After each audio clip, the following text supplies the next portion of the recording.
Washington takes statewide zoning reform to the next level.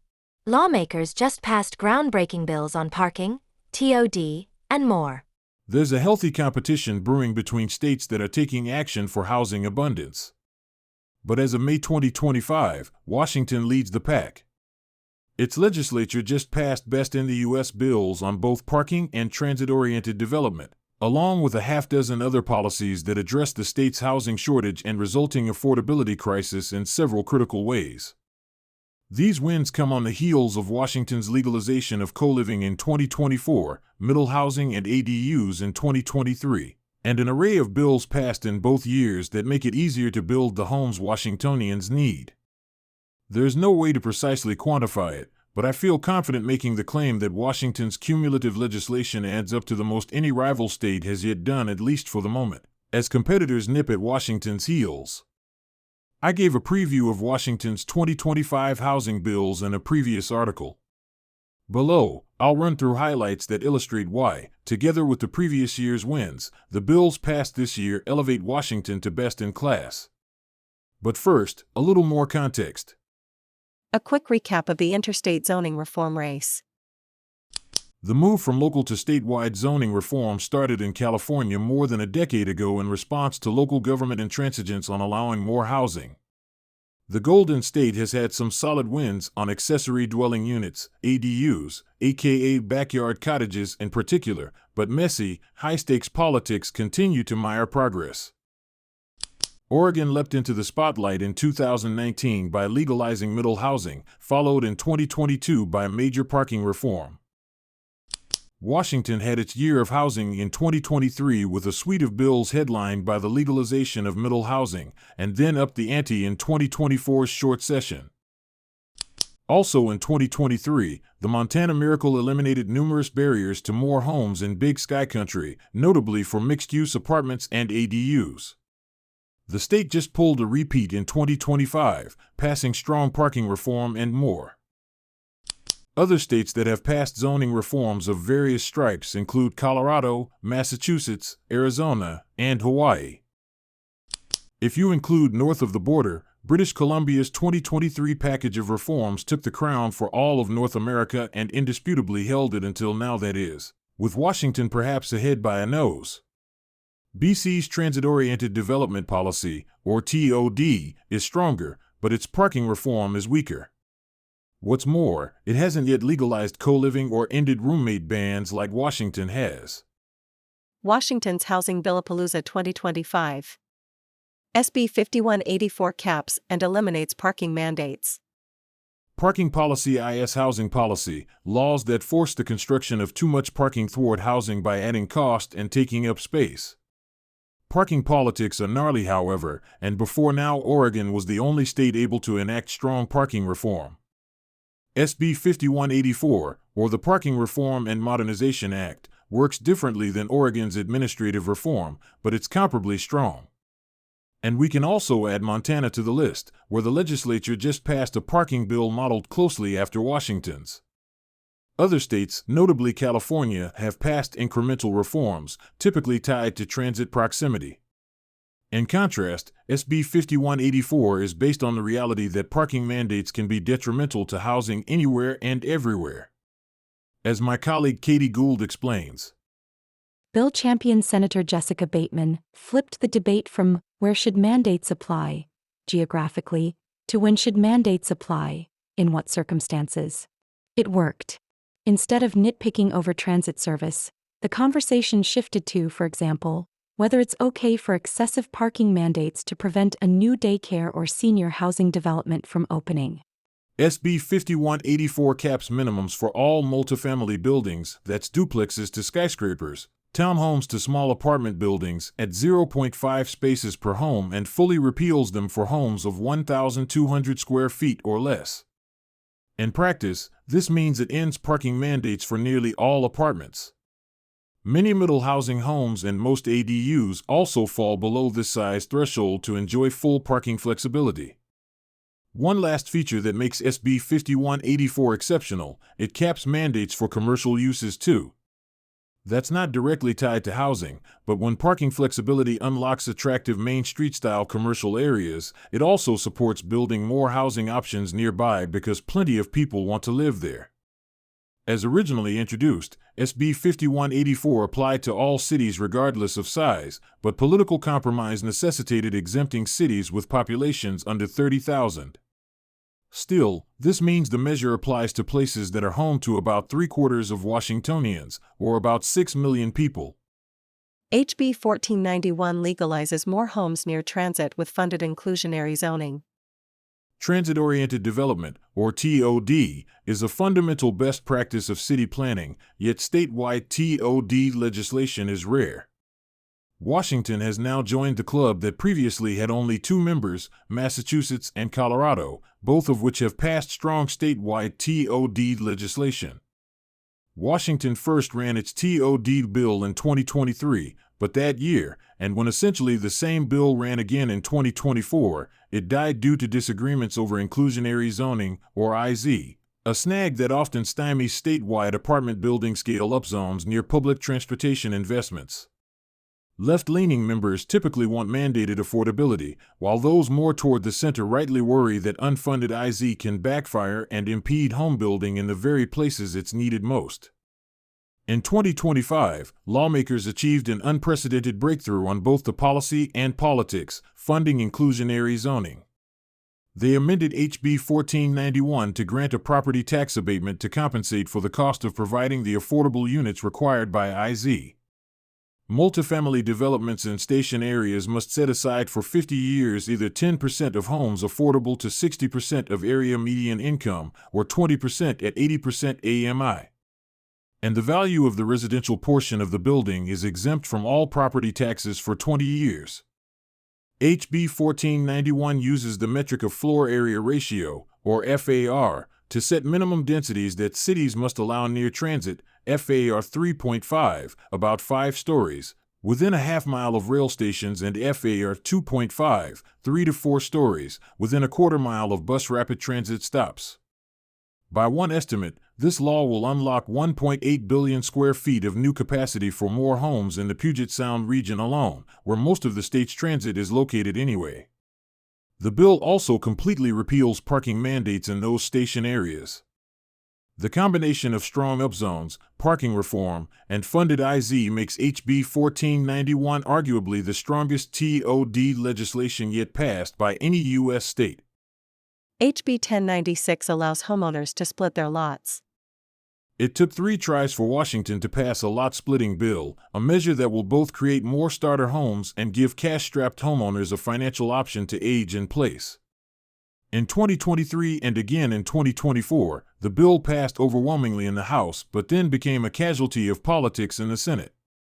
The 2025 bill, HB 1096, passed on nearly unanimous votes in both chambers. It requires cities to adopt a special lot split process that's easier for the typical homeowner to navigate than the unit lot subdivision commonly used for townhouse development. The process must be administrative and is not subject to appeal.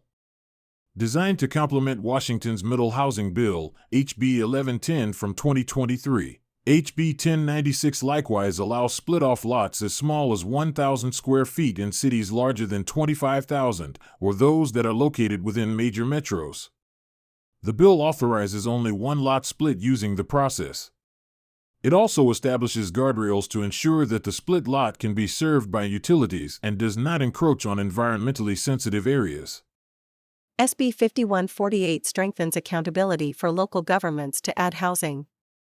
Passing statewide zoning reform to allow more housing is no guarantee that housing will actually get built. States also need systems for monitoring housing production, for assessing local housing plans and regulations, and for holding cities accountable if they are not allowing their fair share.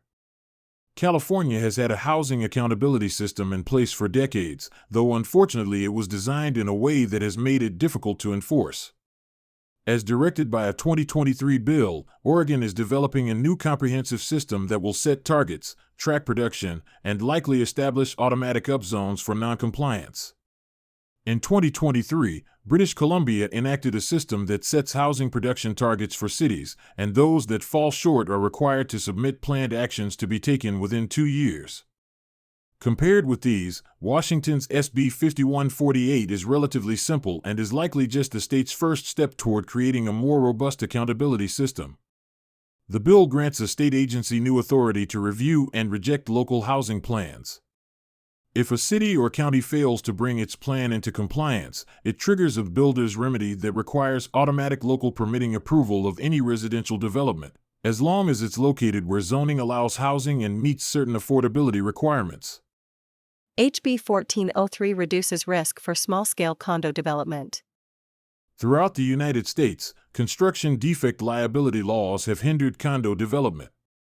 These laws can be especially prohibitive for small-scale condo projects, whose builders lack the deep pockets to pay exorbitant legal and insurance costs. Washington's middle housing legalization heightened the need for reforms to better balance liability and risk, as many communities hope to see more ownership opportunities in the form of middle housing scale stacked flat condos. HB 1403 addresses that need by authorizing an alternative to the problematic implied warranty currently mandated by state law. Developers of condos with 12 or fewer units can provide a 210 express warranty from a private third party, as is commonly done for detached houses. The bill also clarifies language in the condo liability law to reduce spurious claims, and it exempts condoized ADUs from envelope inspections normally required for condos. HB 1576 prevents landmarking from being abused to block housing. Granting historic landmark status to buildings can play an important role in preserving buildings that represent important community heritage. Unfortunately, it can also be abused to block construction of much-needed new homes. In Washington, about 1/4 of larger cities, including Seattle, allow landmarking without the consent of the property owner. This enables the nomination of buildings with questionable historic value to prevent them from being demolished, precluding redevelopment into housing.